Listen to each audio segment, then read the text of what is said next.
नमस्कार,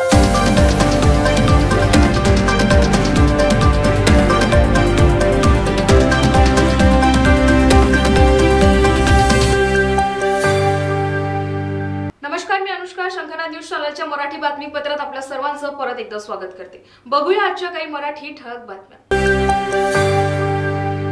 ईव्हीएम या मशीनचा सत्ताधारी पक्षाकडून गैरवापर केला जात असल्याचा आरोप करून गोंडपिंपरी तालुक्यातील ओबीसी कृती समिती, भारतीय राष्ट्रीय काँग्रेस, शिवसेना उद्धव बाळासाहेब ठाकरे, राष्ट्रीय काँग्रेस पार्टी शरद पवार गट, भीमशक्ती सामाजिक संघटना, वंचित बहुजन आघाडी, गोंडवाना गणतंत्र पार्टी, CITU, AITU, भारतीय बौद्ध महासभा, निवृत्ती कर्मचारी संघटना, शिक्षण रोजगार बचाव समिती, शासकीय कंत्राटी कर्मचारी संघ यांच्यासह विविध राजकीय पक्ष, सामाजिक संघटनांच्या पुढाकारातून काल ईव्हीएम हटाव व जिल्हा परिषद शाळा बंद करण्याचा शासन निर्णय रद्द करण्यात यावा, स्वामीनाथन आयोग लागू करावं, क्रिमिलिअरची अट रद्द करण्यात यावी, जबरांजोत शेतकऱ्यांना कायमस्वरूपी पट्टे देण्यात यावे, जातीनिहाय जनगणना व्हावी अशा अनेक मागण्या घेऊन शिवाजी चौक ते तहसील कार्यालयापर्यंत शहरात जनआक्रोश मोर्चा काढण्यात आला. ईव्हीएममुळे निवडणुका पक्षपाती राहत नाहीत.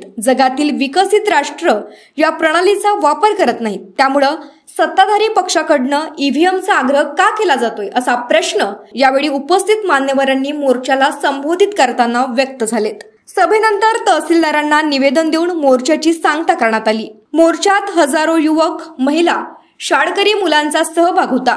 यावेळी सेवानिवृत्त संवर्ग विकास अधिकारी शालिकराव माऊलीकर, सेवानिवृत्त तहसीलदार KD मेश्राम, ओबीसी कृती संघर्ष समितीचे मोरेश्वर सुरकर, शिवसेना तालुका प्रमुख सूरज माडुरवार, राजेश कवठे, राष्ट्रवादी काँग्रेस पार्टी काँग्रेस शहर अध्यक्ष राजू झाडे, वंचित बहुजन पार्टी तालुका अध्यक्ष प्रकाश तोहगावकर, भीमशक्ती संघटनेचे तालुका अध्यक्ष विनोद लभाणे, ओबीसी नेते शंकर पाल यांच्यासह हजारो नागरिकांचा सहभाग होता.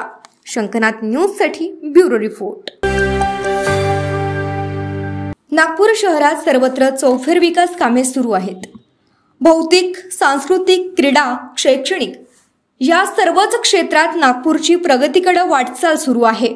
शहराच्या या सर्वांगीण विकासात प्रत्येक विभागाचं योगदान मोठं आहे. विकासाच्या या शृंखलेत यापुढे उत्तर नागपूर नेहमीच अग्रेसर राहील असा विश्वास केंद्रीय मंत्री नितीन गडकरी यांनी व्यक्त केला. केंद्रीय मंत्री नितीन गडकरी यांच्या हस्ते नागपूर महानगरपालिकेच्या वतीनं उत्तर नागपूर विधानसभा क्षेत्रातील बिनाकी तलावाचे पुनरुज्जीवन व 6 रस्त्यांचे सिमेंट कॉन्क्रिटीकरण कामांचे भूमिपूजन तसंच जोशीपुरा, मेहंदीबाग आणि SRA उपलवाडी येथील आयुष्यमान आरोग्य मंदिराचं व नारी एक जलकुंभाचे लोकार्पण करण्यात आलं. कांजी हाऊस चौक बिनाकी येथे संपन्न झालेल्या कार्यक्रमात मनपा आयुक्त तथा प्रशासक डॉक्टर अभिजित चौधरी, मनपा अतिरिक्त आयुक्त आंचल गोयल, स्वप्नील लोखंडे यांच्यासह इतर अधिकारी व कर्मचारी उपस्थित होते. यावेळी केंद्रीय मंत्री नितीन गडकरी यांच्या हस्ते विविध विकास कामांच्या कोनशिलेचे अनावरण करण्यात आलं. शंखनाद न्यूज साठी ब्युरो रिपोर्ट. शासकीय यंत्रणेचा वापर करून बांधकाम कामगारांना साहित्य वाटपाचा कार्यक्रम भाजपाच्या वतीनं रेशीमबाग येथील सुरेश भट सभागृहात घेण्यात आला. परंतु कोणत्याच प्रकारचं नियोजन नसल्यानं शनिवारी सकाळी चेंगराचेंगरीत एका महिलेचा मृत्यू झाला तर अनेक महिला यात जखमी झाल्या आहेत. यामुळे भाजपाच्या ज्या पदाधिकाऱ्यांनी या कार्यक्रमाचं आयोजन केलं होतं त्यांच्यावर सदोष मनुष्यवधाचा गुन्हा दाखल करावा अशी मागणी राष्ट्रवादी काँग्रेस पार्टी शरदचंद्र पवार पक्षाचे नेते माजी गृहमंत्री अनिल देशमुख यांनी केली. महाराष्ट्र इमारत व इतर बांधकाम कामगार कल्याणकारी मंडळाच्या वतीनं बांधकाम कामगारांसाठी विविध योजना राबविण्यात येतात. याचाच एक भाग म्हणून नोंदणीकृत कामगारांना स्वयंपाकाच्या साहित्याचं वाटप नागपूर येथील सुरेश भट सभागृहात 8 मार्च ते 11 मार्च दरम्यान ठेवण्यात आलं होतं. सर्वप्रथम तर हा शासकीय कार्यक्रम होणं अपेक्षित होतं, परंतु तसं न करता संपूर्ण शासकीय यंत्रणेचा वापर करून भाजपाच्या वतीनं या कार्यक्रमाचं आयोजन करण्यात आल्याचं फलक संपूर्ण शहरात लावण्यात आलं. तसंच उपमुख्यमंत्री तथा नागपूरचे पालकमंत्री देवेंद्र फडणवीस यांच्या निदर्शनानुसार हा कार्यक्रम घेण्यात येत असल्याचं पत्रके शहरात मोठ्या प्रमाणात वाटण्यात आलं. यामुळे पहिल्याच दिवशी म्हणजे 8 मार्चला इथं मोठ्या प्रमाणात गर्दी झाली होती. पहिल्या दिवशी अनुभव लक्षात घेता दुसऱ्या दिवशी तरी यावर उपाययोजना करण्याची आवश्यकता होती, परंतु याकडे संपूर्णपणे आयोजकांनी दुर्लक्ष केल्याने हा प्रकार घडल्याचा आरोप अनिल देशमुख यांनी केला आहे. शंखनाथ न्यूजसाठी ब्युरो रिपोर्ट. शासकीय यंत्रणेचा वापर करून बांधकाम कामगारांना साहित्य वाटपाचा कार्यक्रम भाजपाच्या वतीनं रेशीमबाग येथील सुरेश भट सभागृहात घेण्यात आला, परंतु कोणत्याच प्रकारचं नियोजन नसल्यानं शनिवारी सकाळी चेंगराचेंगरीत एका महिलेचा मृत्यू झाला, तर अनेक महिला यात जखमी झाल्या आहेत. यामुळे भाजपाच्या ज्या पदाधिकाऱ्यांनी या कार्यक्रमाचं आयोजन केलं होतं त्यांच्यावर सदोष मनुष्यवधाचा गुन्हा दाखल करावा अशी मागणी राष्ट्रवादी काँग्रेस पार्टी शरदचंद्र पवार पक्षाचे नेते माजी गृहमंत्री अनिल देशमुख यांनी केली. महाराष्ट्र इमारत व इतर बांधकाम कामगार कल्याणकारी मंडळाच्या वतीनं बांधकाम कामगारांसाठी विविध योजना राबविण्यात येतात. याचाच एक भाग म्हणून नोंदणीकृत कामगारांना स्वयंपाकाच्या साहित्याचं वाटप नागपूर येथील सुरेश भट सभागृहात 8 मार्च ते 11 मार्च दरम्यान ठेवण्यात आलं होतं. सर्वप्रथम तर हा शासकीय कार्यक्रम होणं अपेक्षित होतं, परंतु तसं न करता संपूर्ण शासकीय यंत्रणेचा वापर करून भाजपाच्या वतीनं या कार्यक्रमाचं आयोजन करण्यात आल्याचं फलक संपूर्ण शहरात लावण्यात आलं.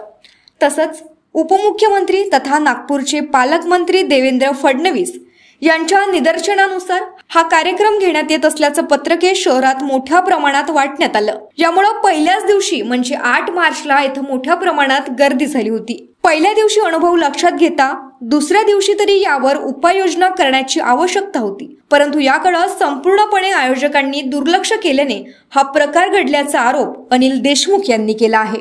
शंखनाथ न्यूजसाठी ब्युरो रिपोर्ट. जय महाराष्ट्र. मी सौ मनीषा पापडकर, जिल्हा प्रमुख शिवसेना नागपूर. कालच आपण 8 मार्च हा जागतिक महिला दिन संपूर्ण भारतामध्ये साजरा केला आणि आज खूप दुर्दैवी घटना आपल्या नागपूर शहरामध्ये झालेली आहे. बांधकाम कामगारांसंबंधित जे काही योजना आहे शासनाच्या त्या नागरिकांपर्यंत पोहोचावा यासाठी भाजपतर्फे सुरेश भट सभागृह इथे कार्यक्रम राबवण्यात गेलेले होते, परंतु तिथे महिलांची अफाट गर्दी झाली. कालपासूनच भरपूर प्रमाणात महिलांची संख्या वाढलेली होती, परंतु जे व्यवस्थापक आहे, जे कंत्राटदार आहे, त्यांनी या गोष्टीकडे दुर्लक्ष केले. त्यामुळे आज जी मनू तुळशीराम राजपूत आशीर्वाद नगर येथे राहणारी जी महिला आहे या चेंगराचेंगरीमध्ये मरण पावलेली आहे आणि अनेक महिला तिथे अनकॉन्शियस आहे, त्या पण मेडिकलमध्ये येथे भरती आहे. माझ्या काही महिला कार्यकर्त्या सुद्धा तिथे भरती आहे आणि हा जो दुर्लक्षितपणा झाला आहे त्या व्यवस्थापकामुळे आणि कंत्राटदार यांनी केलेल्या दुर्लक्षपणामुळे आज या महिलांवर, गरीब महिलांवर ही परिस्थिती आलेली आहे. शासनाने या ज्या मृत पावलेल्या महिला आहेत त्यांना 5 लाख रुपये नुकसान भरपाई म्हणून द्यायला पाहिजे आणि ज्या उपचार घेत आहेत त्यांना सुद्धा शासनातर्फे आर्थिक मदत झालेली पाहिजे आणि भविष्यात अशी कुठलीही घटना व्हायला नको यासाठी व्यवस्थापक आणि जे कंत्राटदार आहे यांनी सुद्धा गंभीरपणे लक्ष देऊन भविष्यात अशी कुठली घटना व्हायला नको याची दखल घ्यायला पाहिजे. जेव्हा सुरेश भट सभागृह हा फक्त 5000 कॅपॅसिटी असलेला सभागृह आहे आणि जेव्हा हजारोच्या संख्येत महिला येत आहे तर आपली सुद्धा जबाबदारी आहे की जे आयोजक आहेत त्यांना माहिती द्यायला पाहिजे. त्यामुळे ही घटना झालेली नसती. आज आपण बघितले आहे की गडकरी साहेब एवढे खासदार महोत्सव घेतात, क्रीडा महोत्सव घेतात. प्रदीप शर्मा यांचा अफाट त्यावेळेस लोकसंख्या असलेल्या नुकताच एक आध्यात्मिक कार्यक्रम झालेला, परंतु अशी कुठलीही घटना आजपर्यंत आपण ऐकलेली नाही. परंतु यांच्या चुकीच्या दुर्लक्षपणामुळे आणि व्यवस्था नसलेल्या कार्यक्रमामुळे आज गरीब महिलेवर ही परिस्थिती ओढावलेली आहे. भविष्यात असा कुठलीही घटना होऊ नये यासाठीच एक वचक म्हणून कंत्राटदार आणि व्यवस्थापक यांच्यावर 302 गुन्हे दाखल व्हायला पाहिजे. जय हिंद, जय महाराष्ट्र. महाराष्ट्र नवनिर्माण सेनेचे अध्यक्ष राज ठाकरे यांच्या विचारांना प्रेरित असलेलं महाराष्ट्र नवनिर्माण सेनेच्या रोजगार व स्वयंरोजगार विभागाचे अध्यक्ष महेंद्र बैसाणे यांच्या मार्गदर्शनाखाली व राज्य उपाध्यक्ष तुषार गिरे यांच्या शुभ हस्ते चंद्रपूरला शाखेचं व जिल्हा संघटन मनोज तांबेकर यांच्या जनसंपर्क कार्यालयाचं उद्घाटन समारंभ मोठ्या उत्साहात पार पडलं. शाखेचं उद्घाटन तेथील जिल्हाध्यक्ष राहुल बालंवार व राज्य उपाध्यक्ष तुषार गिरे यांच्या हस्ते करण्यात आलं. त्याचप्रमाणे जनसंपर्क कार्यालयाचं उद्घाटन तुषार भाऊ यांनी तेथील रहिवासी व ज्येष्ठ नागरिक डॉक्टर शिंदेसाहेब यांच्या हस्ते करवून घेतलं। नागरिकांनी मोठ्या संख्येनं मनसेत पक्षप्रवेश देखील घेतला। त्यावेळी महाराष्ट्र नवनिर्माण सेनेच्या अन्य अंगीकृत विभागाचे मान्यवर मोठ्या संख्येनं उपस्थित होते। महिला देखील मोठ्या संख्येनं उपस्थित होत्या। सोबतच नागपूरवरून दक्षिण पश्चिम विभाग संघटन चेतन चिराडकर व व्यापारी सेना विभाग संघटक चेतन बोरकुटे प्रामुख्याने उपस्थित होते। कॅमेरामॅन प्रवीणसह सनी भोंगाडे, शंकनाथ न्यूज नागपूर।